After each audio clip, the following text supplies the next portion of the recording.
I found out my wife's affair meetings were at our beach house, so I hired her lover's architect wife and sent her there at meeting time.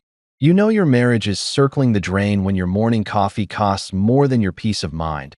And honestly, at $7 a pop for a Vinny caramel latte with an extra shot, that's saying something about the state of my life right now.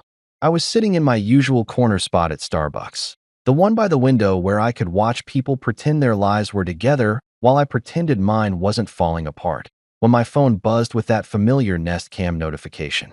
Now, most people get those alerts for package deliveries or the neighbor's cat doing parkour across their porch. Me? I got front row seats to my wife's extracurricular activities, and let me tell you, the matinee showing was not rated for family viewing. There she was on my phone screen, clear as day and twice as damning. Tessa Marie West, my wife of 17 supposedly blissful years, locked in what could generously be called a business meeting with Brandon Lowell. Except this meeting involved significantly less PowerPoint and considerably more horizontal collaboration on my $8,000 sectional sofa. The same sofa I'd spent 3 weekends assembling because Tessa insisted we couldn't afford the delivery fee. The irony wasn't lost on me.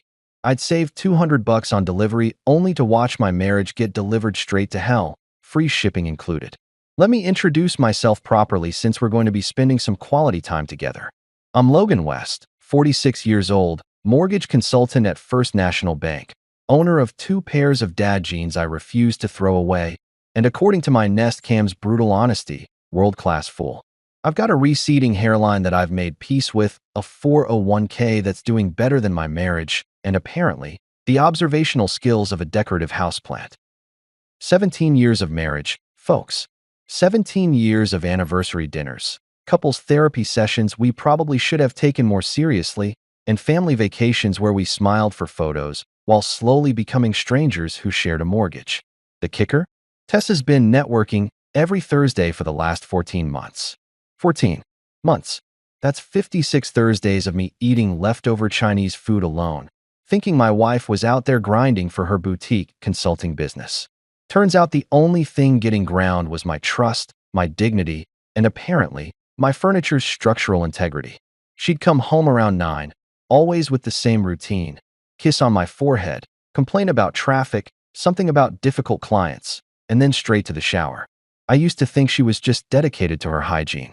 Now I realize she was washing away evidence like some kind of suburban Lady Macbeth, except instead of out, damned spot, it was out, damned affair partner's cologne.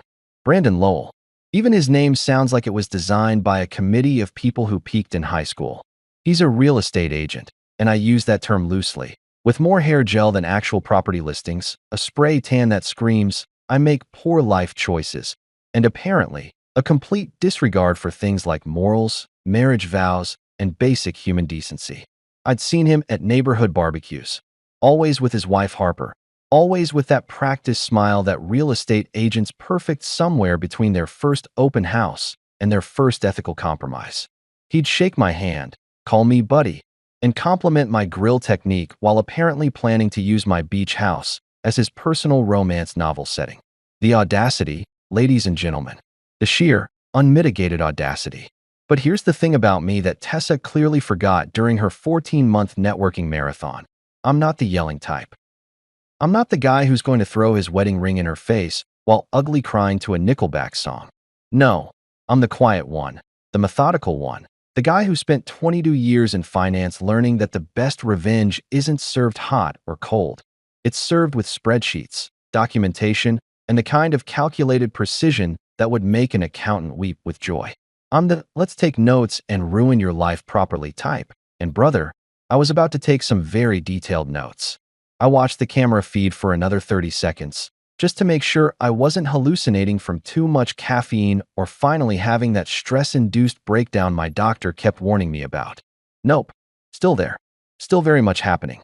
Tessa's laugh, the one I used to love, the one that made me propose on a beach in Maui, was echoing through my beach house, in my living room, on my couch, with someone who definitely wasn't me. The beach house we'd bought 5 years ago as an investment property and family retreat. Well, Tessa was certainly retreating there, just not with family. More like with Brandon and his commitment issues. A woman next to me ordered a pumpkin spice latte, and I wondered if she knew how good she had it. Being able to worry about seasonal beverage choices instead of whether her spouse was auditioning for an amateur production of Cheaters Gone Wild. Beach House Edition.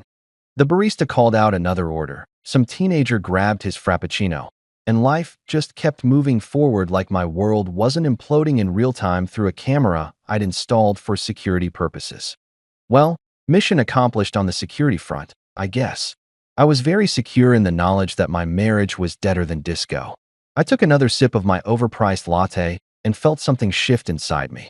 Not heartbreak. I'd deal with that later, probably around 2 a.m. when these things traditionally hit. No, this was something colder, sharper, more focused.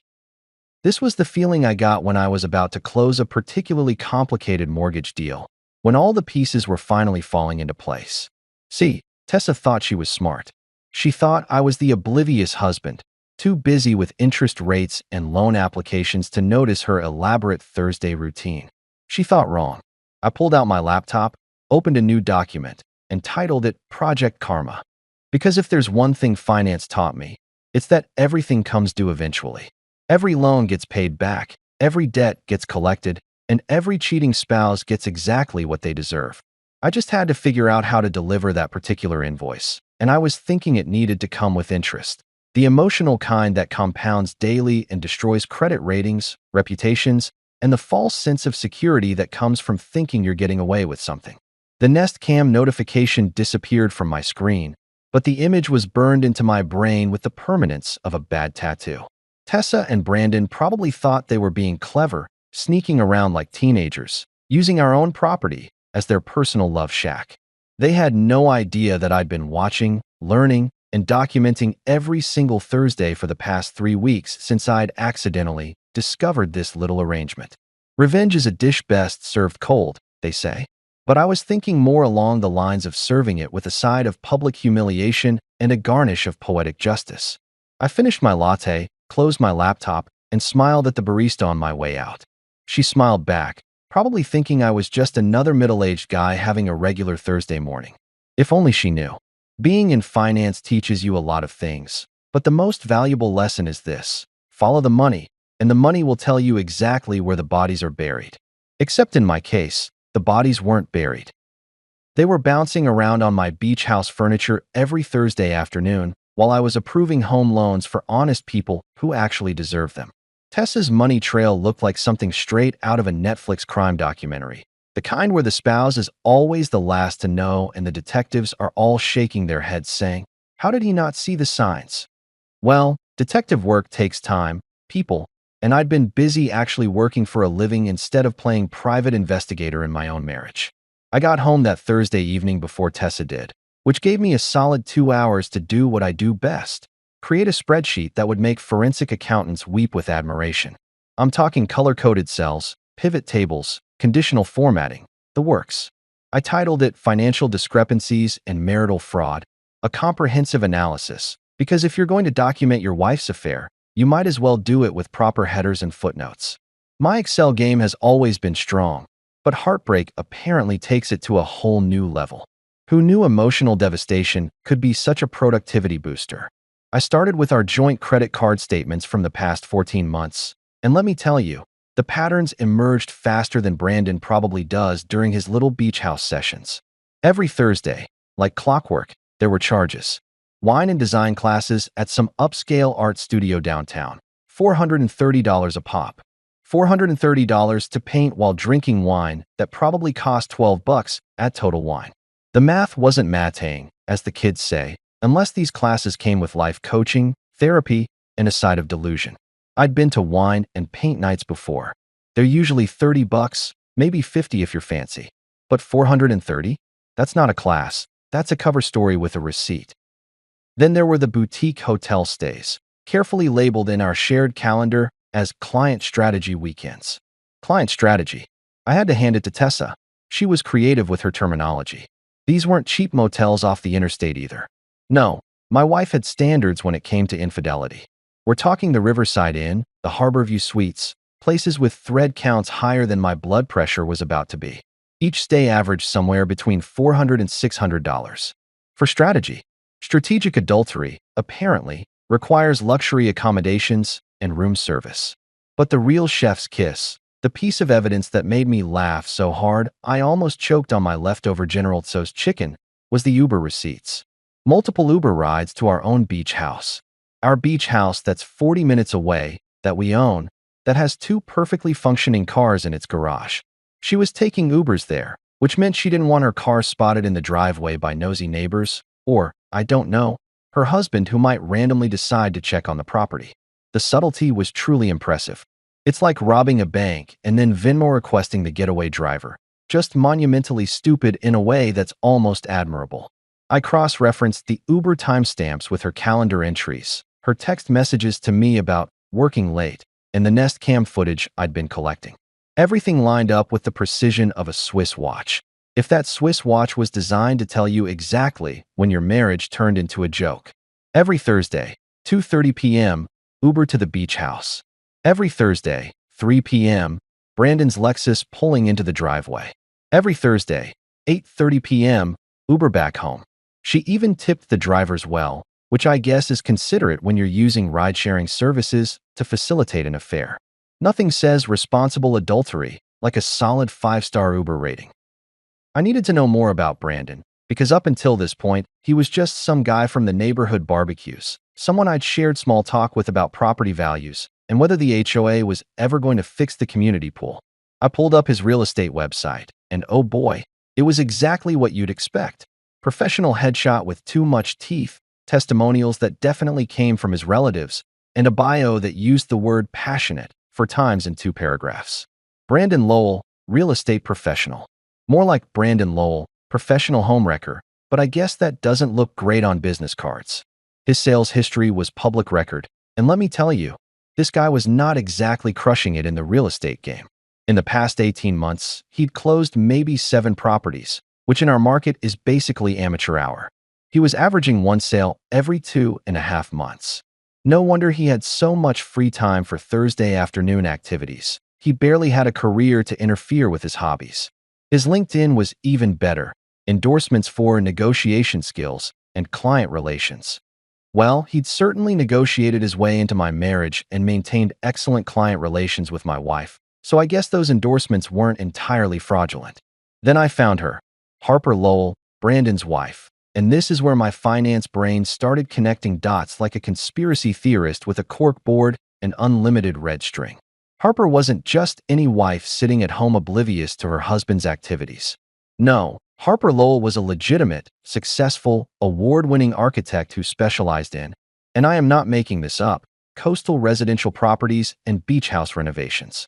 The universe has a sense of humor, folks, and apparently, it's been taking notes from a sitcom writer's room. Her website was professional, elegant, understated, everything Brandon's wasn't. She had a portfolio that included multi-million-dollar beach houses, sustainable coastal design projects, and testimonials from actual human beings who used complete sentences and proper grammar. Harper had designed properties from here to the Outer Banks, won regional architecture awards, and taught occasional workshops at the community college. She was legitimate, accomplished, and married to a man who was currently using someone else's beach house as his personal playground. The irony was so thick you could spread it on toast. I sat there staring at Harper's professional headshot. Intelligent eyes, confident smile, someone who clearly had her life together. And something clicked in my brain like a perfectly aligned Tetris piece. This wasn't just about exposing Tessa and Brandon. This wasn't about dramatic confrontations, or throwing clothes on the lawn, or changing the locks while they were mid-rendezvous. That was amateur hour. That was emotional, messy, unsatisfying. No, I wanted something more elegant, more poetic, more absolutely devastating in its simplicity. I wanted Harper Lowell, award-winning architect who specialized in beach houses, to discover her husband's affair in the most architectural way possible, by inspecting the very property where it was happening. Let karma show up with a clipboard, a laser measurer, and professional credentials. Let her find the structural damage in real time. Except the damage wasn't in the foundation of the house. It was in the foundation of 2 marriages that were about to crumble like cheap drywall. I spent the next hour researching Harper's services, her rates, her availability. She did structural inspections, renovation consultations, and property assessments. Perfect. All I needed was a legitimate reason to hire her to inspect our beach house, a carefully scheduled appointment time, and the kind of cosmic timing that separates good revenge from legendary revenge. My phone buzzed. Text from Tessa. Running late, babe. Client dinner went long. Don't wait up. Love you. I stared at those two words, love you, and felt absolutely nothing. Not anger, not sadness, just the cold, calculated satisfaction of someone who's about to execute the perfect plan. I texted back a heart emoji, because maintaining cover is important when you're about to orchestrate the most spectacular marital implosion since the invention of joint bank accounts. I saved my spreadsheet, backed it up to 3 different cloud services, and smiled at my laptop screen. Project Karma was about to enter its operational phase, and Harper Lowell, brilliant architect and unwitting accomplice, was going to be my secret weapon. Sometimes the best revenge isn't about destruction, it's about construction. And I was about to build something beautiful out of the ruins of my marriage. Calling another man's wife to unknowingly help you catch that man cheating with your own wife is the kind of moral gray area they don't cover in marriage counseling. But here we are, folks, living in the future where technology and pettiness collide in beautiful harmony. I sat in my car during lunch break on Friday, a full day after discovering my wife's extracurricular activities, staring at Harper Lowell's business number on my phone screen like it was going to dial itself. My hands were sweating, which was ridiculous because I negotiate million-dollar mortgages for a living. But apparently orchestrating elaborate revenge schemes required a different skill set than explaining interest rates to first-time homebuyers. The plan was simple, elegant, and absolutely diabolical in its symmetry. Step 1. Schedule a surprise structural inspection at the beach house. Step 2. Hire Harper, Brandon's wife and legitimate architectural expert, to conduct said inspection. Step 3. Make absolutely certain her inspection time overlapped perfectly with Tessa and Brandon's weekly matinee performance. It was like coordinating a heist, except instead of stealing money, I was stealing the blissful ignorance that was currently protecting 2 cheaters from the consequences of their actions. Ocean's 11, but make it suburban and emotionally devastating. I took a deep breath, checked my reflection in the rearview mirror to make sure I looked like a respectable homeowner and not a man on the edge of a nervous breakdown, and dialed Harper's number. It rang twice before her voice came through, professional and warm. Harper Lowell Architecture. This is Harper speaking. She sounded competent, put together, like someone who had her life figured out. Little did she know, her life was about to get extremely unfigured in about 6 days. Hi, Ms. Lowell, I said, using my best client voice, the one I reserve for wealthy mortgage applicants and my mother-in-law. My name is Logan West, and I'm calling about a potential property inspection. I decided to use my real name because fake names are for amateurs and people who don't think 3 steps ahead. If this went sideways somehow, I wanted a paper trail that showed I'd legitimately hired an architect for legitimate reasons. The fact that those reasons included destroying my marriage and her husband's reputation was just, coincidental. Of course, Mr. West, Harper replied, and I could hear her shifting into business mode, probably pulling up her calendar. What kind of property are we discussing? Her voice had that pleasant efficiency that successful people cultivate, the kind that says, I'm friendly, but also my time is valuable, so let's get to the point. I respected it. I was about to ruin her Thursday, but I respected her professionalism. It's a beach house property, actually, I said, watching a seagull fight another seagull over a French fry in the parking lot. Even birds had drama. About 40 minutes from here, coastal area, we've owned it for 5 years. I'm looking to get a comprehensive structural inspection done. Foundation, walls, potential water damage, the works. It's for insurance purposes, and also we're considering some renovation work down the line. All of this was technically true, which made me feel slightly less like a villain and more like a very creative problem solver. Beach houses are actually my specialty, Harper said, and I could hear the smile in her voice. Of course they were. The universe was really outdoing itself with the irony today. I'd be happy to take a look. Do you have any specific concerns about the property, or is this more of a general assessment? She was thorough, professional, asking all the right questions. Meanwhile, her husband was probably texting my wife about their next meeting, completely oblivious that his architect wife was about to conduct the most revealing inspection of her career. General assessment, I said smoothly, channeling every ounce of mortgage consultant charm I'd accumulated over 2 decades. We just want to make sure everything's structurally sound.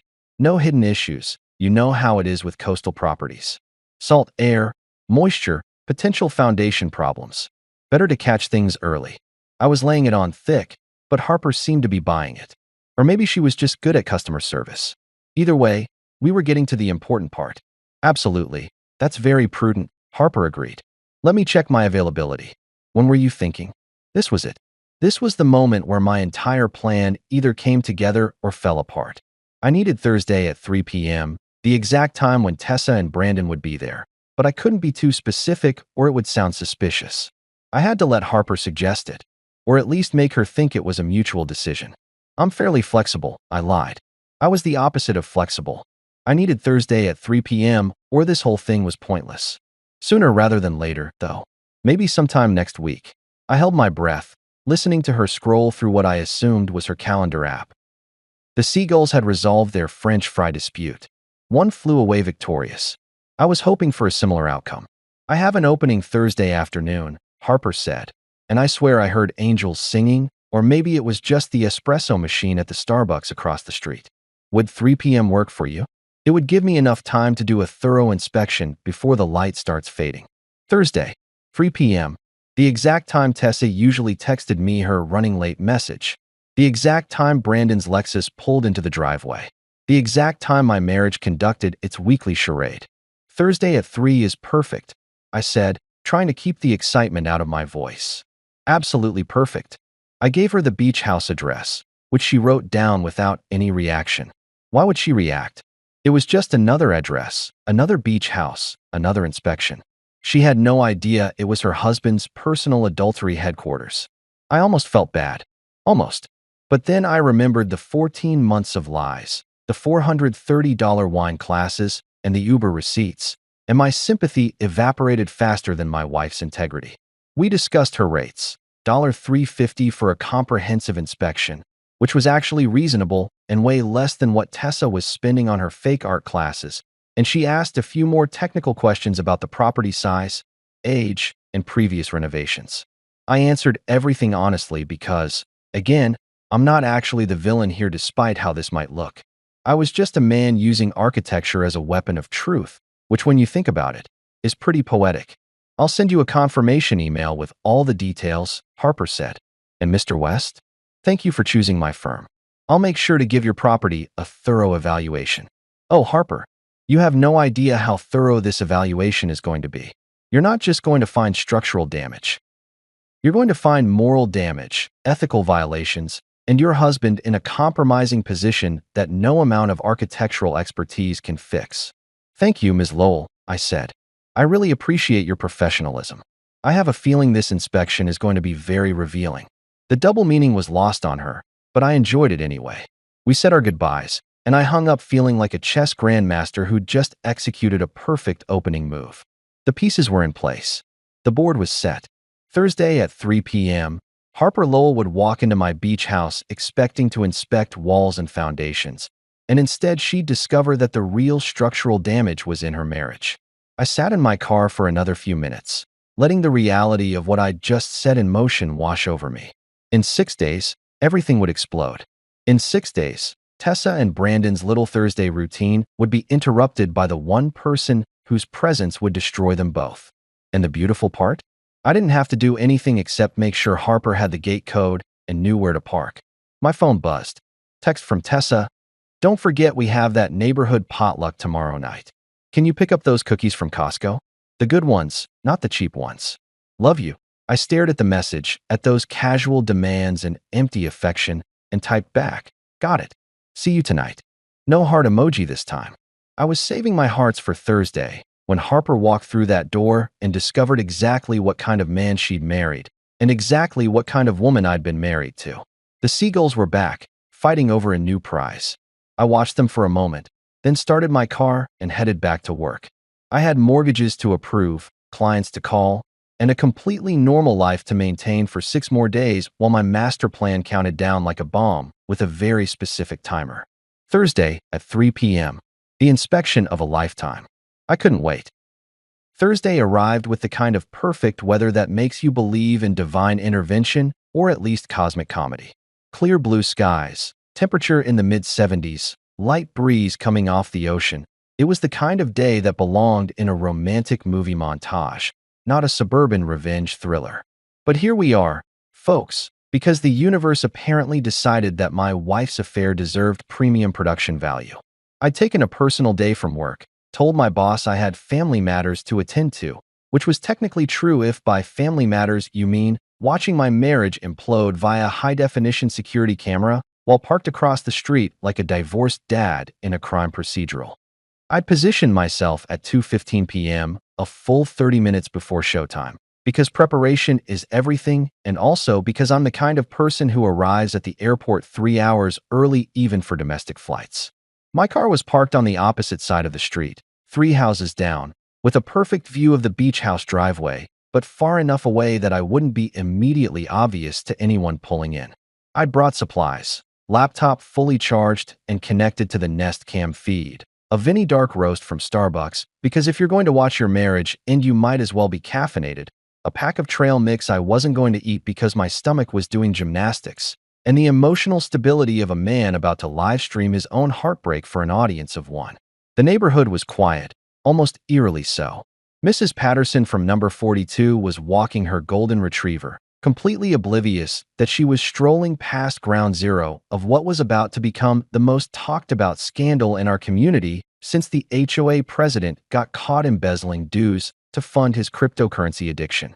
A jogger passed by, earbuds in, probably listening to a motivational podcast about crushing your goals.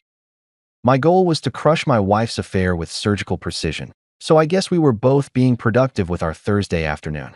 At 2:47 p.m., my heart rate picked up. I could see it on my fitness tracker, resting rate of 70, suddenly jumping to 95. My Apple Watch asked if I was working out. No, Apple Watch, I'm working through trauma. There's a difference. I refreshed my laptop screen even though the feed was live and continuous. The beach house looked peaceful, innocent even, with its gray shingles and white trim and absolutely no indication that it was about to become the setting for a marriage-ending confrontation that would make reality TV producers weep with envy. 2:49 p.m. Tessa's black BMW turned onto the street, and I felt my chest tighten like someone had wrapped it in plastic wrap. There she was, my wife of 17 years, driving to our beach house for her weekly appointment with infidelity. She looked completely normal through the windshield, sunglasses on, probably singing along to whatever was on her playlist, totally relaxed and comfortable in her routine of deception. She'd texted me an hour ago. Busy day, babe. Client meeting this afternoon. Might run late. Love you. The casualness of the lie was almost impressive. She'd had 14 months to perfect it, I suppose. She pulled into the driveway, parked, and sat in her car for a moment checking her phone. Probably texting Brandon their coordination details, or maybe just scrolling Instagram like a normal person about to do deeply abnormal things. She got out wearing jeans and a blue blouse. Casual Thursday afternoon attire for someone who wasn't about to get caught in an affair by her lover's wife, who happened to be an award-winning architect. She looked pretty, put together, like someone heading to an actual business meeting. The performance was flawless. I'd almost believe it myself if I hadn't seen the last 14 months of receipts. 2:57 p.m. Brandon's silver Lexus appeared like clockwork, because if nothing else, these two were punctual about their betrayal. I had to give them credit for time management. He parked behind Tessa's BMW, and I watched him emerge looking like every mid-level real estate agent you've ever seen. Khaki pants, polo shirt, aviator sunglasses that probably cost more than his last commission check. He glanced around the street, probably checking for witnesses, which was adorable considering he was being recorded in 1080p high definition.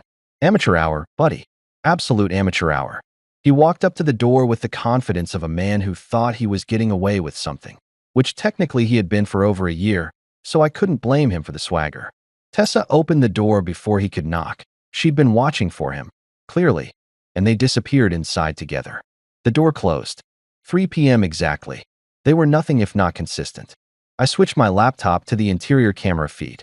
There they were, in my living room, And I'm not going to describe what happened next because some things you can't unsee, and also because this is already depressing enough without the play-by-play. Let's just say they wasted no time with small talk or pretense. Straight to business, these two. Very efficient. I took a sip of my coffee, which had gone lukewarm, and waited. The main event was about to arrive. 3:08 p.m. A white Toyota Camry turned onto the street. Harper. I recognized her from her website photos. Professional, composed, carrying a leather messenger bag that probably contained architectural tools and the kind of organizational systems that successful people use. She drove slowly, checking house numbers, clearly looking for the right address. My address. The address I'd given her 6 days ago when I'd hired her to inspect a property that her husband was currently defiling. She parked on the street in front of the house at 3:11 p.m. And I watched her sit there for a moment, probably reviewing her inspection checklist or whatever architects review before they walk into what they think is a routine job. She had no idea. Absolutely no idea. She got out of her car looking every bit the professional she was. Slacks, blazer, sensible shoes for walking around a property, hair pulled back in a practical ponytail. She grabbed her bag, pulled out what looked like a tablet, and checked something on the screen. 3:12 p.m. Harper walked up to the front door and rang the doorbell. I heard it through the camera feed's audio, a cheerful ding-dong that sounded absurdly normal given what was about to happen. On my screen, I could see Tessa and Brandon freeze like deer in headlights, or more accurately, like cheaters in doorbell lights. There was a moment of pure panic on both their faces. Who could be at the door? They weren't expecting anyone. This was their private Thursday afternoon. Their safe space. Their secret. Brandon said something I couldn't quite hear through the audio, probably some version of "Who the hell is that?" Tessa looked terrified, scrambling to make herself presentable, which was hilarious considering how unpresentable the situation was. Brandon grabbed his shirt from wherever he'd thrown it. I wasn't looking too closely because, again, some things you can't unsee, and headed toward the stairs, probably planning to hide upstairs until whoever was at the door went away. Harper rang the doorbell again. Professional persistence. She had an appointment, after all. A legitimate, scheduled, paid-for appointment to inspect this property. Tessa finally composed herself enough to walk toward the door, probably planning to get rid of whoever it was as quickly as possible. She smoothed her hair, adjusted her blouse, and opened the door with a confused smile. "Hi, can I help you?" I heard Tessa say through the camera audio, her voice doing that fake pleasant thing people do when they're annoyed but trying to hide it. "Hi there," Harper replied, professional and warm. "I'm Harper Lowell. I have a 3 p.m. appointment with the homeowner for a structural inspection." She checked her tablet. "This is 847 Coastal Drive, correct?" I watched Tessa's face go through about 17 different emotions in 3 seconds. Confusion, recognition of the name Lowell, growing horror, the slow, dawning realization that something was very, very wrong. "I'm sorry," Tessa stammered. "There must be some mistake." "No mistake," Harper said, still professional, still clueless. "Mr. Logan West hired me to conduct a comprehensive property inspection today at 3 p.m. Is he here?" The mention of my name, my full name, landing like a bomb in the middle of Tessa's Thursday afternoon affair, was so beautiful I almost laughed into my now-cold latte. I didn't, though, because the show was just getting started and I needed to see how this played out. Tessa was visibly panicking now, trying to figure out how to handle this situation without revealing why she was at our beach house during her supposed client meeting hours. And that's when Brandon, shirtless and apparently lacking any survival instincts whatsoever, appeared at the top of the stairs visible through the open door, calling down. "Tessa, who is it?" Harper's head turned. Her eyes traveled up the stairs. And even from across the street, through a laptop screen, watching a camera feed, I could see the exact moment Harper Lowell's world tilted off its axis. The stage was set. The players were in position. And the show was about to get really, really interesting. If you've never watched someone's entire reality crumble in real time through a security camera feed while sitting in your car drinking cold coffee, let me tell you, it's simultaneously the most satisfying and most uncomfortable experience you can have. Harper Lowell stood in my doorway, professional messenger bag in hand, tablet at the ready, staring up at her half-naked husband who was standing in someone else's beach house at 3 in the afternoon on a Thursday, looking like he'd just been caught stealing from the cookie jar. Except the cookie jar was my marriage, and he'd been stealing from it for 14 months straight. The silence that followed Brandon's appearance lasted maybe 4 seconds, but those 4 seconds felt like an entire geological era. I'm talking Ice Age to modern civilization levels of time dilation. Harper's face went through a transformation that was absolutely mesmerizing to watch. Professional confusion melting into recognition, recognition crystallizing into understanding, and understanding exploding into something that looked like the emotional equivalent of a controlled demolition. Her architect brain was probably doing rapid calculations, measuring angles and distances and the structural integrity of her marriage, and finding that everything was failing inspection. Brandon. Harper's voice came through the camera audio, and it was the kind of quiet that's more terrifying than screaming. It was the quiet before an earthquake, before a tsunami, before your entire world gets rearranged by forces you didn't see coming. She said his name like she was testing whether he was real, whether this was actually happening, whether the universe had really set up this particular cosmic joke at her expense. Brandon, to his credit or maybe his complete lack of credit, froze like a mannequin someone had posed in the worst possible location.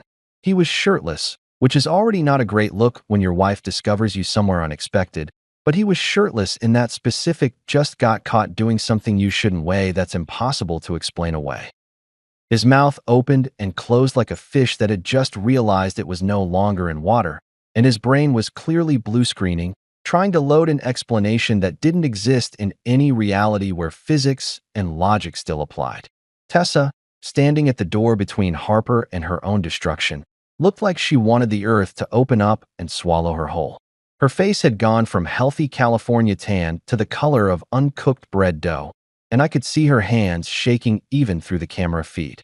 She was trapped between her lover's wife and her lover, between the lie she'd been living and the truth that was about to tear through it like a wrecking ball through drywall. Harper, Brandon finally managed to say, and his voice cracked on the second syllable like a teenage boy going through puberty. What are you? I can explain. This isn't. He was cycling through the opening lines of various excuses, trying to find one that might possibly work, not realizing that there are no excuses in the English language or any other language that explain why you're half naked in someone else's beach house at 3 p.m. on a Thursday when your wife shows up for a scheduled appointment. Harper walked into the house, just walked right in, past Tessa, who couldn't have stopped her if she'd wanted to, moving with the kind of purposeful stride that suggested she was done being confused and had moved directly into investigation mode. She kept her eyes on Brandon, who was still frozen at the top of the stairs like a deer in headlights if that deer had made consistently terrible life choices and was now facing the consequences. I have an appointment, Harper said, her voice steady and cold as January. A structural inspection. For Logan West, the homeowner. She pronounced each word carefully, like she was presenting evidence in court, which in a way, she was. He hired me to inspect this property. His property. At 3 p.m. today, which is now. She checked her watch with theatrical precision. 3:14 p.m., to be exact. I was watching this unfold on my laptop screen, and I'm not proud to admit this, but I was grinning like an idiot. This was better than I'd imagined. This was performance art. This was justice with a clipboard and professional credentials. Harper had turned her unexpected discovery into an inspection of a different kind, not of walls and foundations, but of trust and fidelity and the structural integrity of her marriage. Harper, please, let me. Brandon started coming down the stairs, apparently deciding that being closer to his wife while shirtless was somehow better than being far away from his wife while shirtless. It wasn't. It really, really wasn't.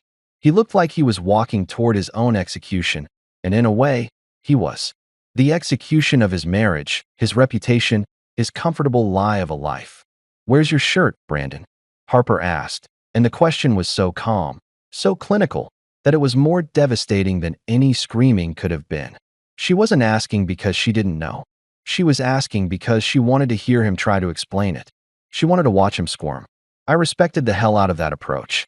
Harper Lowell was not a woman who lost her composure, apparently. She was a woman who weaponized her composure. Tessa, finally finding her voice, jumped in with what might be the most idiotic attempt at explanation I've ever heard. We had a business meeting, and it got warm, and She trailed off because even she could hear how absolutely ridiculous that sounded. A business meeting that required shirt removal at a beach house that neither of them owned, that one of their spouses had hired the other's spouse to inspect. Sure, Tessa. Totally normal business protocol. Harper turned to look at Tessa for the first time, really look at her, and I saw a recognition dawn on her face. "You're Logan's wife," Harper said, and it wasn't a question. She'd probably seen photos at neighborhood events, or maybe Brandon had pointed Tessa out at some HOA meeting. Tessa West. The way she said the name made it sound like evidence being logged into record.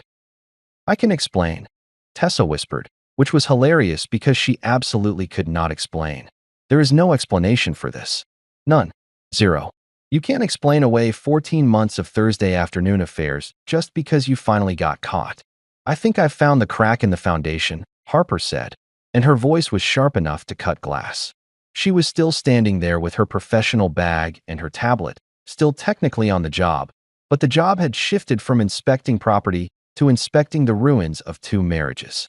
She looked from Tessa to Brandon and back again. Her architect's eye probably measuring distances and angles and calculating exactly how long this had been going on based on the comfort level they displayed before being interrupted. Brandon finally made it down the stairs. Shirt somehow materialized back onto his body, though not properly buttoned, and he reached out toward Harper like he was going to touch her arm. She stepped back so fast he might as well have been radioactive. "Don't," she said, and that single word carried more weight than a 1,000-page divorce filing. "Don't touch me. Don't speak to me. Don't." Her voice finally cracked, just slightly, just enough to show that underneath the professional armor, there was a human being whose heart was breaking in real time. I sat in my car watching this unfold, and I felt something weird in my chest. Not satisfaction exactly. Not quite sadness either. Maybe it was recognition. The recognition that Harper and I were in the same boat now. Both of us betrayed by people we trusted, both of us having our lives rearranged without our consent. She was handling it better than I probably would have if I'd walked in instead of watching from a safe distance. She had grace under pressure. Poise in crisis. Meanwhile, I was sitting in my car with cold coffee and emotional damage. Harper pulled out her phone, and for a moment I thought she might call the police or maybe a lawyer, but instead she just started taking photos. Of the room. Of Brandon. Of Tessa.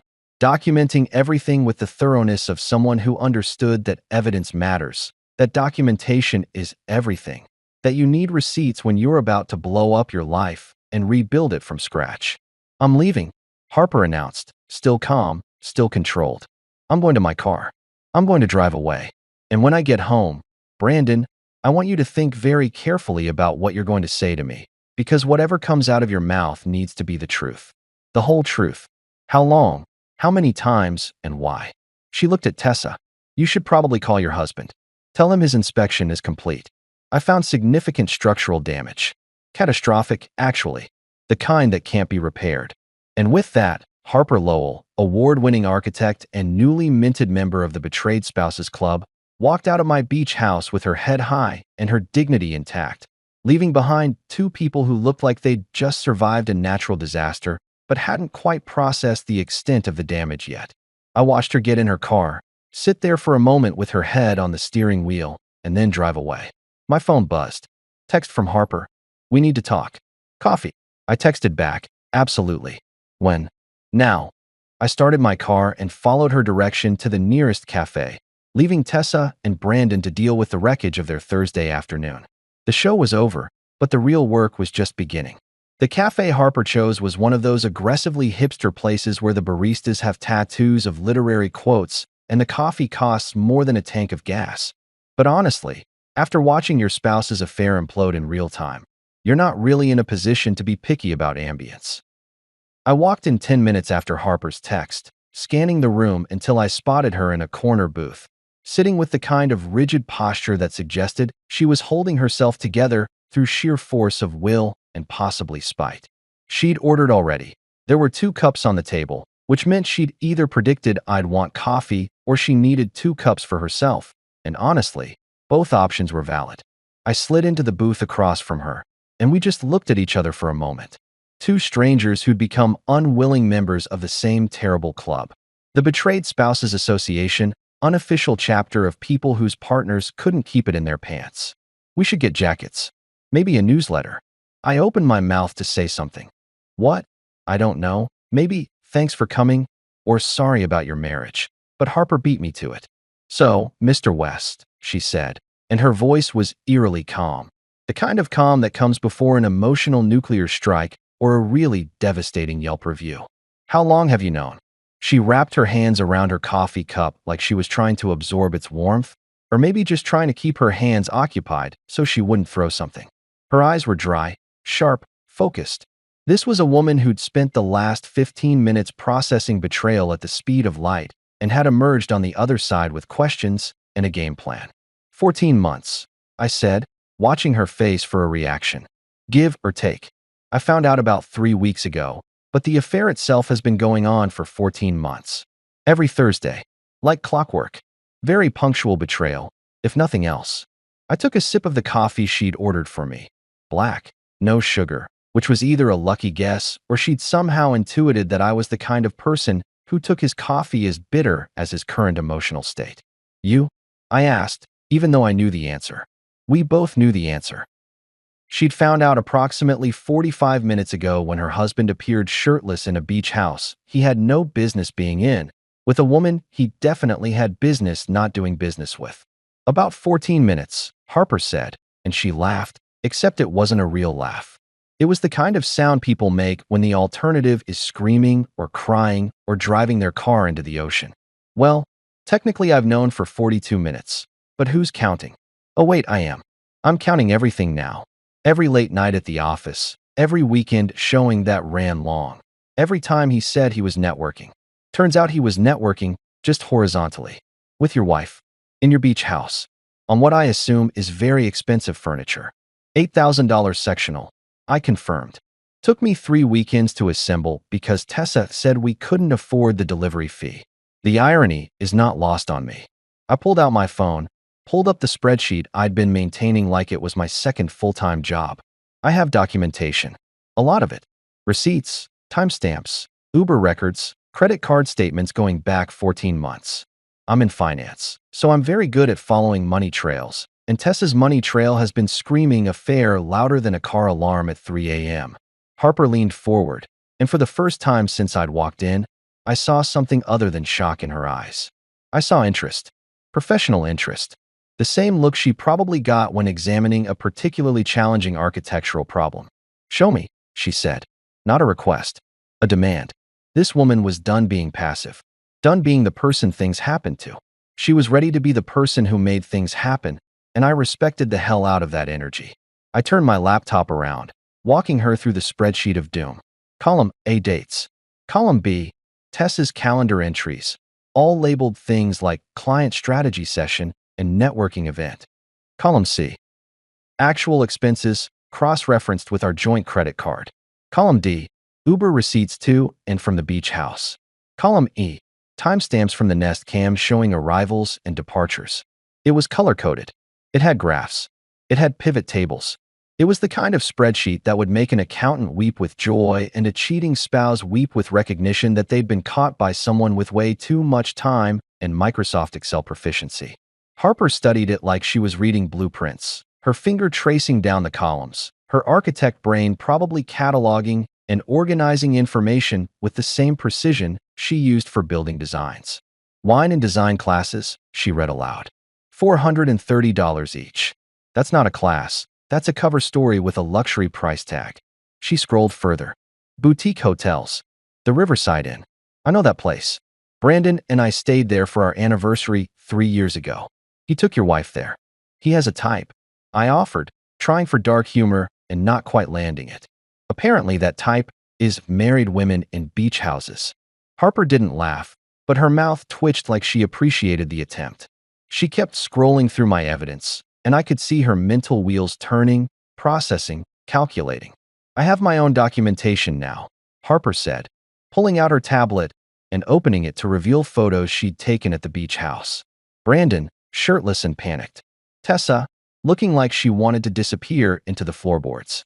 Wide shots of the living room, establishing context and location. Timestamps on every photo. I took these the second I realized what was happening. Evidence. Because in about 3 hours, when the shock wears off and Brandon tries to gaslight me about what I saw, I'll have proof that my eyes and my memory are working just fine. A barista called out someone's order, a caramel macchiato with extra whip, and the normalcy of it felt surreal. Here we were, two people whose lives had just been dynamically rearranged by infidelity, sitting in a hipster cafe surrounded by people worrying about normal things like whether their coffee had enough foam or if they should get the avocado toast. Meanwhile, we were comparing notes on our spouse's affair like we were collaborating on a true crime podcast. I also have these, Harper said, opening another folder on her tablet. My architectural notes from today's inspection. She turned the screen toward me, and I had to bite my lip to keep from laughing. There, in professional architectural terminology, were notes like severe structural damage detected in master bedroom area, foundation compromised by repeated stress and poor judgment, and my personal favorite, load-bearing truss columns have experienced catastrophic failure.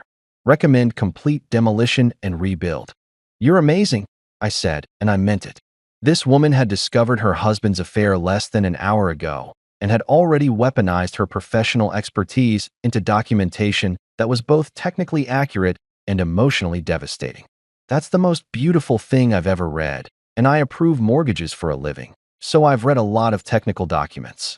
I figured if I'm going to have the worst day of my life, I might as well make it productive, Harper said. She took a long drink of her coffee, and when she put the cup down, her hands were steadier. Here's what I know. Brandon has been cheating on me for at least 14 months, possibly longer. Your wife has been his partner in this. They've been using your property, your furniture, and apparently your Netflix account, because I saw the TV was on when I walked in. They thought they were being clever. They thought they'd never get caught. They were wrong, I said. Catastrophically wrong. Because they didn't count on me being petty enough to install cameras, paranoid enough to check receipts, and creative enough to hire you to inspect the very property where they were conducting their affair.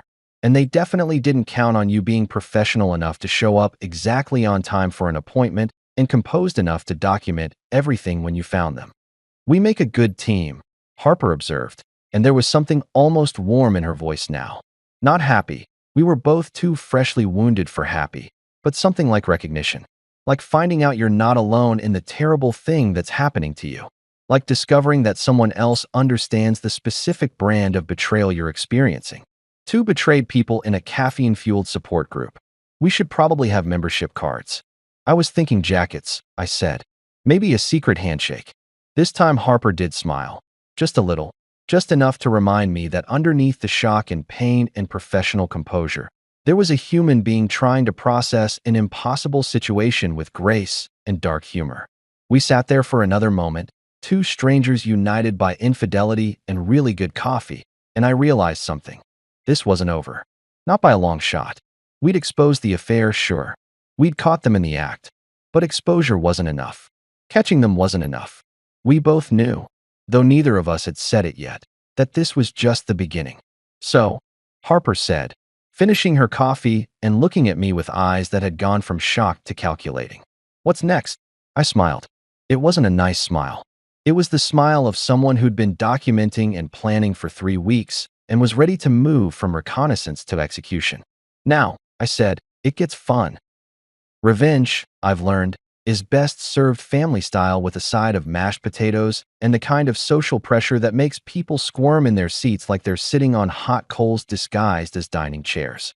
Harper and I spent the next 3 days planning what can only be described as the most passive-aggressive dinner party in suburban history. And let me tell you, coordinating a social ambush requires the same attention to detail as planning a wedding, except instead of celebrating love, we were celebrating the imminent destruction of 2 affairs and possibly 4 lives, depending on how you count collateral damage. The concept was simple but beautiful in its cruelty. Throw a small dinner party to celebrate Tessa's supposed business milestone, some made-up achievement I invented about her consulting firm landing a major client. Which was hilarious considering her only real client was Brandon, and he wasn't paying her in anything except lies and broken vows. I'd invite the usual suspects from our social circle. People who loved nothing more than a good scandal and had the social media reach to make sure everyone within a 50-mile radius would know about it by Sunday brunch. And the piece de resistance? Brandon and Harper would be invited as guests, except only Harper would know what was actually happening. Brandon would walk into his own execution thinking it was just another neighborhood dinner party. I floated the idea to Tessa on Friday evening, casual as hell, like I was suggesting we order pizza instead of orchestrating her public humiliation. Hey babe, I was thinking we should have people over next week. Celebrate your big client win. You know, the consulting deal you've been working so hard on. I watched her face carefully, looking for any sign that she realized I was full of it, but Tessa was so deep in her own lies that she couldn't recognize someone else's. Oh, she said, and I could see her brain scrambling to figure out which fake business achievement I was referring to. She'd told so many lies over the past 14 months that she'd lost track of her own cover stories. Right? Yes, that would be nice. Nothing too big, though. There was hope in her voice, the hope of someone who wanted to keep her social circles small and separate, the better to maintain her double life.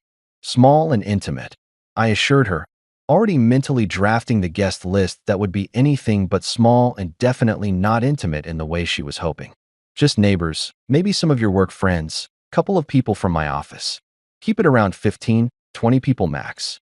20 people was the perfect number, large enough to create an audience, small enough that everyone would be close enough to hear every devastating word. Tessa actually smiled, relieved. That sounds perfect. When were you thinking? She was using her sweet voice, the one she used when she was happy with me, when I was being the supportive husband who made her life easier. Little did she know I was about to make her life significantly more complicated. Next Saturday? Gives us a week to plan. Next Saturday was 10 days after the beach house incident, long enough that Brandon and Harper would theoretically have had time to work things out. If they were going to, short enough that the wounds would still be fresh and everyone would be operating on raw nerves and terrible judgment. Perfect conditions for a social disaster. I'll send out invites, Tessa offered, and I had to stop myself from laughing. Should we invite Brandon and Harper? They're always fun at parties. The absolute irony of my wife suggesting we invite her affair partner and his betrayed spouse to a dinner party was so thick I could have spread it on bread. She had no idea Harper knew.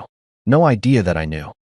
She was walking around thinking she was still getting away with it, that the beach house incident had somehow stayed contained, that her Thursday afternoon activities were still secret. Absolutely, I said, keeping my voice neutral. Make sure you tell them to dress nice. It's a celebration, after all. I texted Harper immediately after. Tessa just invited you and Brandon to the dinner party. She has no idea you know. This is going to be incredible. Harper's response came back within seconds. I wouldn't miss it for the world. What should I bring? Besides evidence and moral superiority. I was really starting to like this woman. She had the kind of dark humor that only comes from being recently betrayed and deciding that if you're going to suffer, you might as well do it with style. The guest list came together beautifully, like a symphony of nosy people and gossip enthusiasts. There was Margaret and Tom from 3 houses down, who ran the neighborhood watch and knew everyone's business before the people themselves did. Richard from my office, who couldn't keep a secret if his life depended on it, and had a social media following that included half the mortgage professionals in the state. Tessa's friend Jennifer, who claimed to hate drama but always somehow ended up in the middle of it with a glass of wine and her phone recording. My college buddy Mike and his wife Sarah, who'd been through their own marital issues and would absolutely recognize the signs of what was about to happen. And of course, Brandon and Harper Lowell, the guests of honor who didn't know they were guests of honor. I spent the week playing the perfect husband, asking Tessa about menu options and whether we should hire a caterer or do it ourselves. We went with catering because I needed to focus on orchestration, not food preparation. I ordered from that upscale place downtown that does the fancy small plates, the kind of food that's more art than sustenance but photographs well for the inevitable social media posts. I bought new wine glasses, good wine, better whiskey. If we were going to blow up 2 marriages, we were going to do it with class. Harper and I texted constantly throughout the week, coordinating our approach like generals planning a military campaign. She'd arrive separately from Brandon, claimed they'd had scheduling conflicts. She'd bring copies of the photos from the beach house, printed and ready to distribute like the world's worst party favors. I'd have my spreadsheet ready on my laptop, because nothing says your marriage is over like color-coded financial evidence of infidelity. We were prepared, focused, and running on spite and cold brew coffee. Tessa spent the week in blissful ignorance. Picking out decorations and agonizing over the playlist like this was actually a celebration and not an ambush. She bought a new dress for the occasion. White, naturally, because the universe has a sense of irony, and got her hair done on Friday. She was excited, genuinely excited, to host this party. She kept saying things like, "This is going to be so fun," and "I can't wait for everyone to be together." And I had to bite my tongue every single time to keep from laughing or crying or both. Brandon, according to Harper's reports, was stressed. He'd apparently spent the week trying to explain away the beach house incident with increasingly ridiculous stories. First it was, "I was checking on a property for a client." Then it became, "I was meeting a client and things got weird." Finally he'd landed on, "It was a misunderstanding and I can explain everything." Which is what guilty people say when they absolutely cannot explain everything. Harper had played it cool, told him they'd discuss it at therapy or after the dinner party, whatever came first. She was giving him just enough rope to hang himself with, and he was taking it eagerly.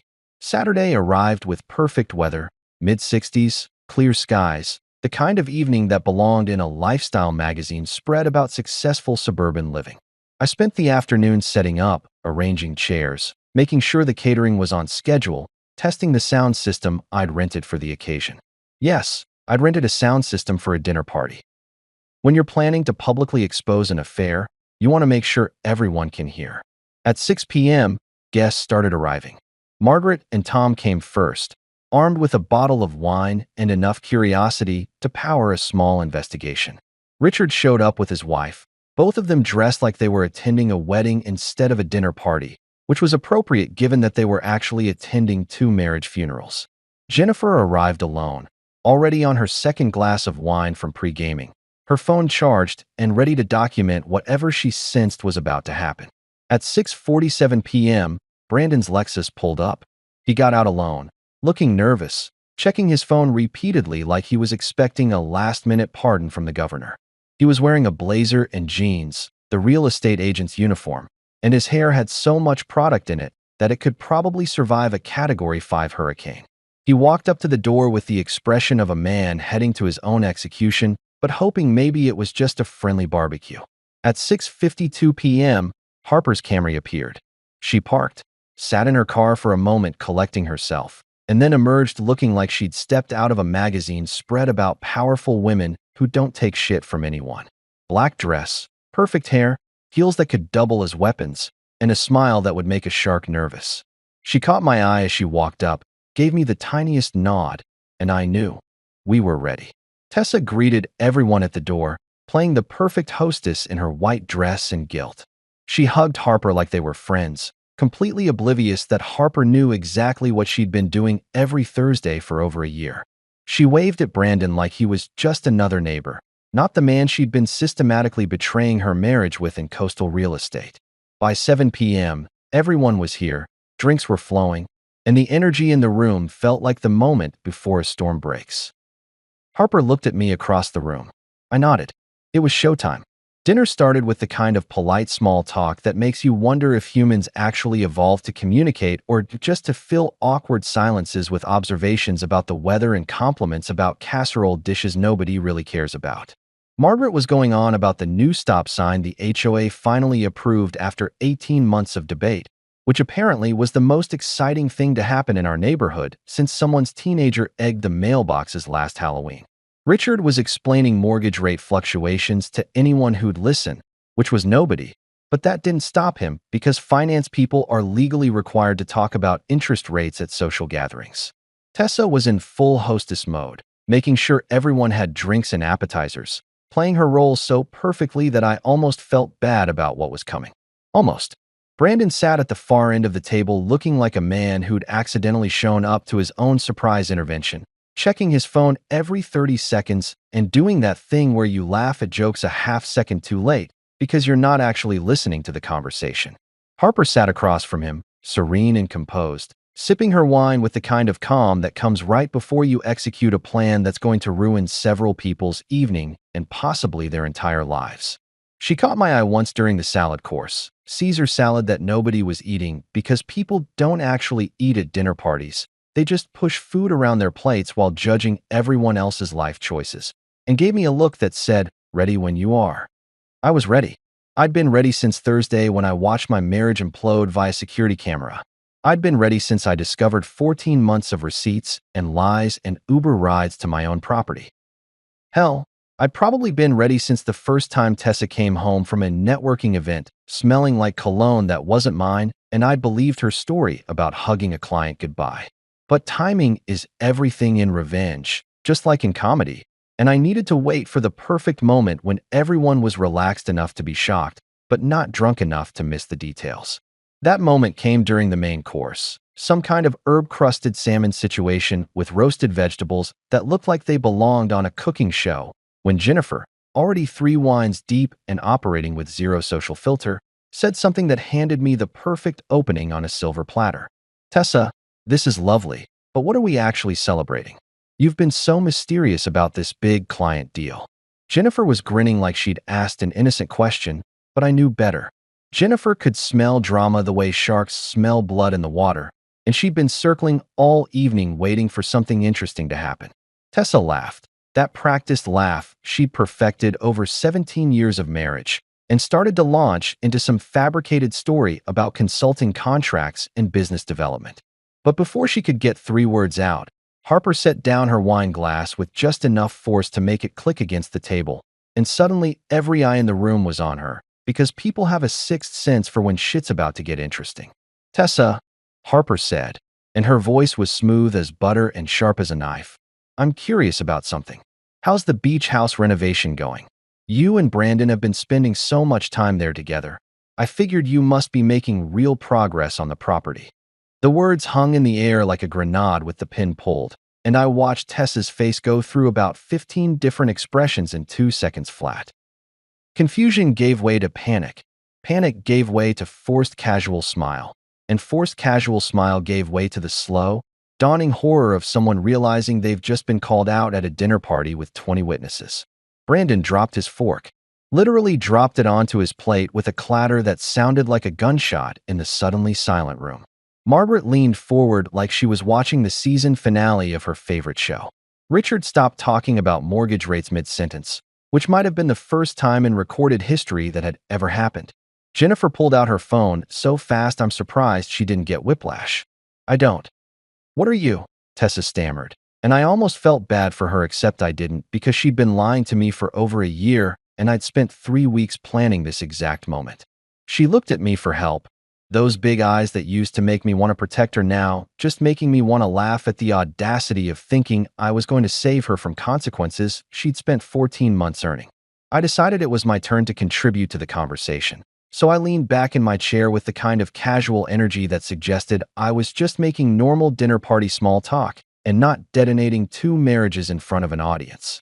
"Yeah, babe," I said, letting that last word drip with sarcasm thick enough to spread on toast. "Tell everyone about the beach house project. You and Brandon have been working on it every Thursday for what, 14 months now. That's dedication. Real commitment to the renovation process. Very hands-on approach." I took a sip of my wine, enjoying the way Tessa's face had gone from sun-kissed tan to the color of old mayonnaise. "Logan, this isn't. You're misunderstanding."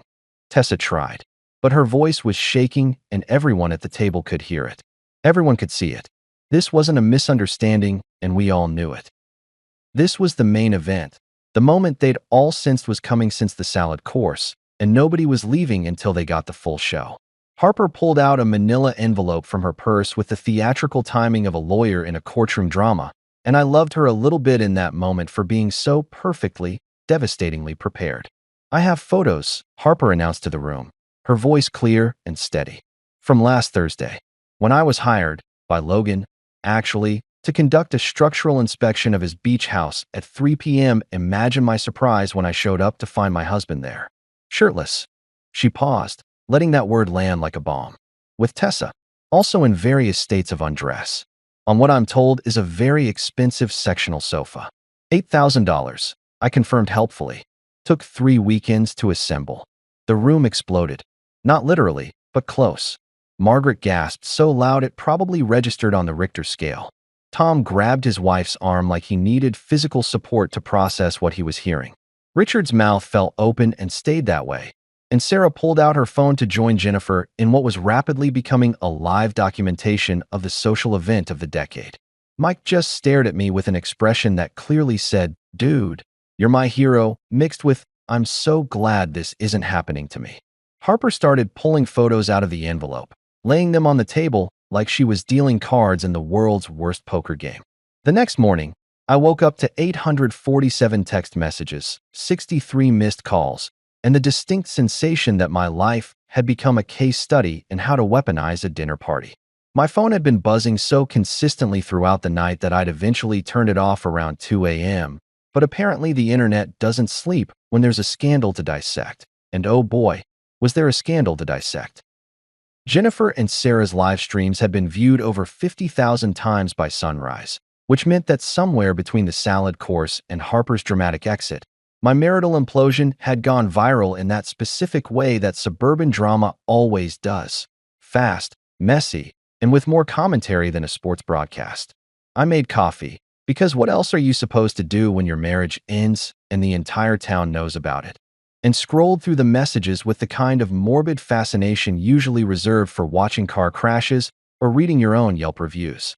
Margaret had texted 17 times, each message more breathless than the last, oscillating between, "I can't believe this happened," and "I always knew something was off about Tessa."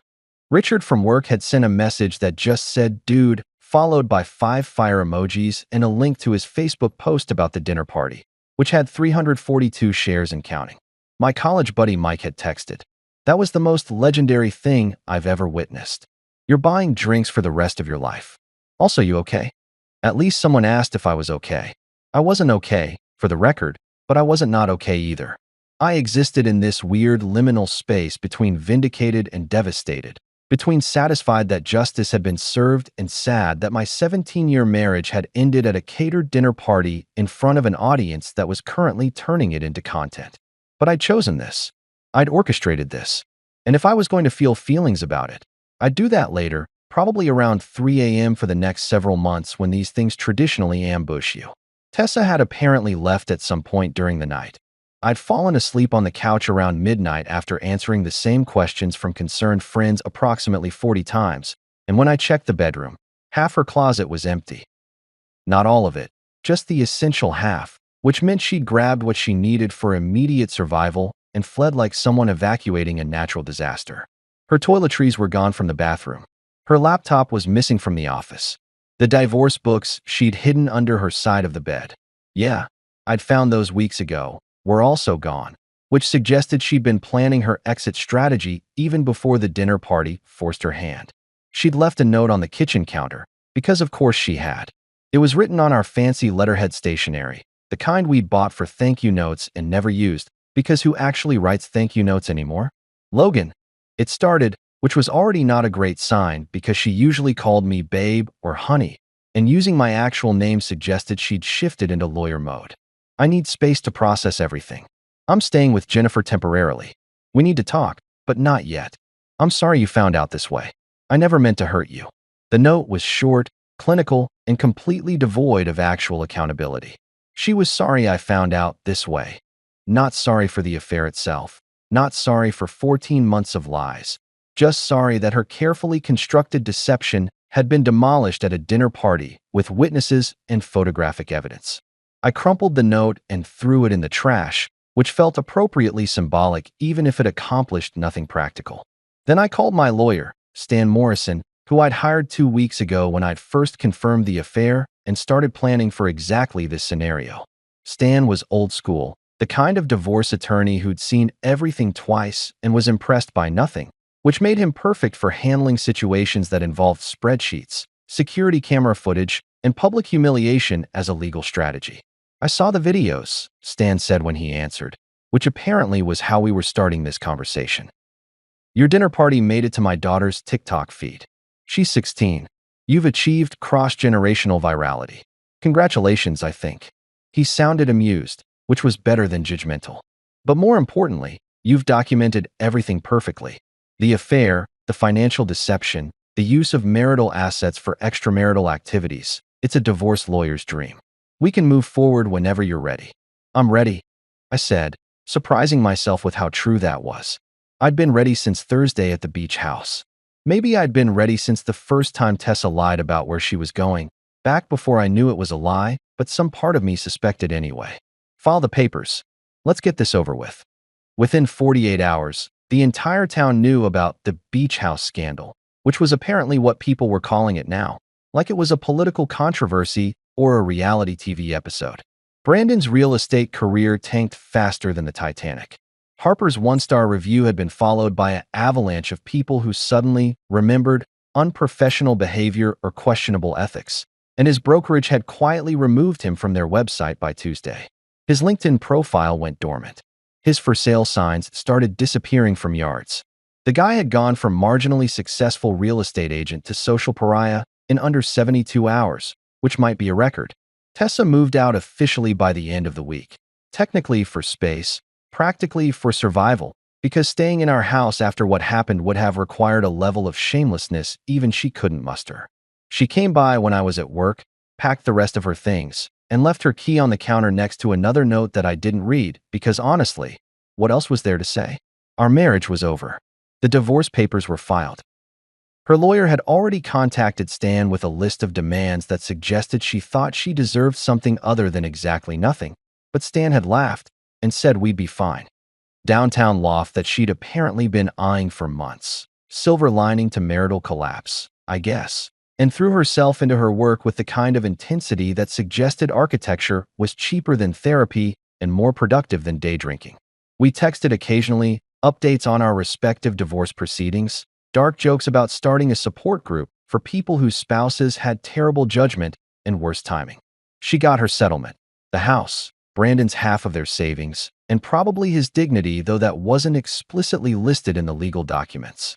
I got my freedom, my beach house, and the satisfaction of knowing that Tessa would be explaining this disaster to every future partner for the rest of her life.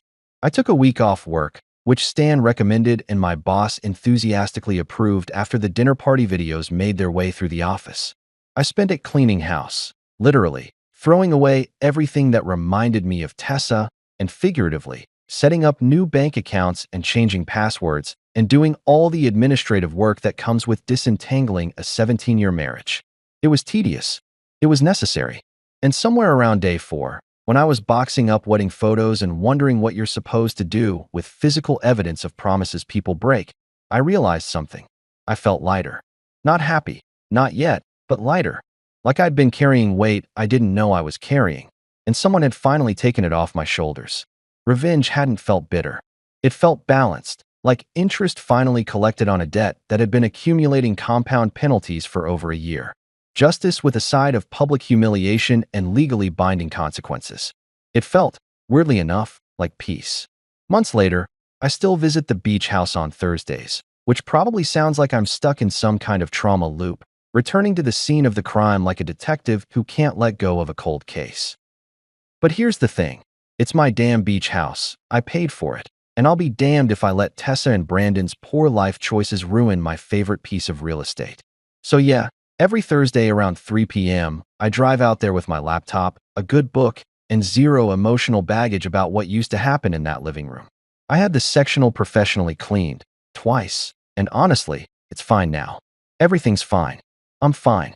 This is what fine looks like, and it involves reclaiming your property from the ghosts of infidelity past. The beach house has a different energy now, which sounds like something a yoga instructor would say, but it's true. No more secrets lurking in the corners. No more lies embedded in the foundation like toxic mold. Just ocean, sunlight, and the kind of silence that doesn't sting anymore. It's the good kind of quiet, the kind where you can actually hear yourself think instead of wondering what your spouse is really doing when she says she's at a wine and design class. I sit on the deck, the one I built myself 3 summers ago, and watch the waves do their thing, and sometimes I think about how water just keeps moving forward no matter what. And maybe that's not a bad philosophy for post-divorce life. Harper and I grab coffee sometimes, which started as a practical thing, coordinating our divorce proceedings, sharing lawyer recommendations, comparing notes on how to divide assets when your spouse has been systematically lying to you for over a year, but evolved into something that looks suspiciously like friendship. We're two people who've seen the worst and decided to laugh anyway. Because what else are you going to do? Cry forever? That's boring and expensive if you factor in the therapy costs. So instead, we meet at our usual cafe, the aggressively hipster one where we first plotted our revenge, and we trade stories about our ex's continued disasters like we're swapping baseball cards. Last week, Harper told me Brandon had moved to Arizona to start fresh, which is code for run away from the consequences of your actions and hope nobody in Phoenix has internet access. Tessa, according to the neighborhood gossip network that Margaret runs with the efficiency of her intelligence agency, is dating someone she met on a divorce singles app, which suggests she's learned absolutely nothing from this experience and is probably going to cheat on him too within 14 months. I told Harper this, and she nearly spit out her latte laughing. Do you regret anything? Harper asked me once during one of these coffee sessions. It was a random Tuesday afternoon, and she'd just finished telling me about a beach house project she'd landed, a legitimate one this time, with clients who weren't using the property for extramarital activities. She was looking at me with those intelligent eyes that had probably measured 1,000 structural problems and found solutions for all of them, and I could tell she was genuinely curious. Only not installing better cameras sooner, I said without missing a beat. Could have saved myself about 12 months of oblivious husband syndrome. Also, maybe I regret not serving better wine at the dinner party. We went mid-range when we probably should have splurged for the good stuff if we were going to blow up 2 marriages in front of an audience. Harper laughed until the barista, a kid with a man bun and opinions about sustainable coffee farming, gave us that look that service industry workers give customers who are clearly having too much fun. We didn't care. We'd earned our laughter through suffering and good documentation practices. We'd survived betrayal and come out the other side with our sense of humor intact, which is more than most people can say. I learned something in all this, somewhere between discovering the affair and watching it implode at a dinner party that will probably be discussed in our neighborhood for the next decade. Love is like architecture. Without integrity, it collapses. You can have the most beautiful design, the most expensive materials, the best location, but if the foundation is compromised, if the structural elements are weak, if someone's cutting corners and lying about load-bearing walls, the whole thing comes down eventually. Tessa and I built something that looked solid from the outside, but was rotting from the inside. And maybe that was both our faults. Or maybe it was just hers. Or maybe it doesn't matter anymore, because the building's condemned and we've both moved on. Harper gets this in a way most people don't, probably because she literally is an architect and understands structural failure on both a professional and personal level. Sometimes I think about what she said that day at the beach house. I think I found the crack in the foundation, and I realized she wasn't just talking about Brandon's affair. She was talking about what happens when you build a life on lies, when you ignore the warning signs, when you trust the wrong contractor with your most important project. These days, I'm rebuilding. New foundation, better materials, no shortcuts. I'm working with an architect who specializes in beach houses and also happens to understand betrayal, which turns out to be a useful combination. We're taking it slow, starting with friendship and coffee and shared dark humor about our ex's continued inability to function like decent humans. Maybe it becomes something more eventually. Maybe it doesn't. Either way, I'm good. Because here's what I know now. Sometimes the best way to rebuild your life is with someone who understands exactly how it fell apart. Someone who's been through the same structural collapse and came out the other side still standing. Someone who knows that love without integrity is just an expensive mistake waiting to happen. And sometimes, just sometimes, the best revenge is building something better with the architect of your ex's mistakes. The Thursday afternoon sun hits the beach house just right these days, and I'm finally enjoying it the way I always meant to. No secrets, no lies, just me, my property, and the future I'm building one honest Thursday at a time.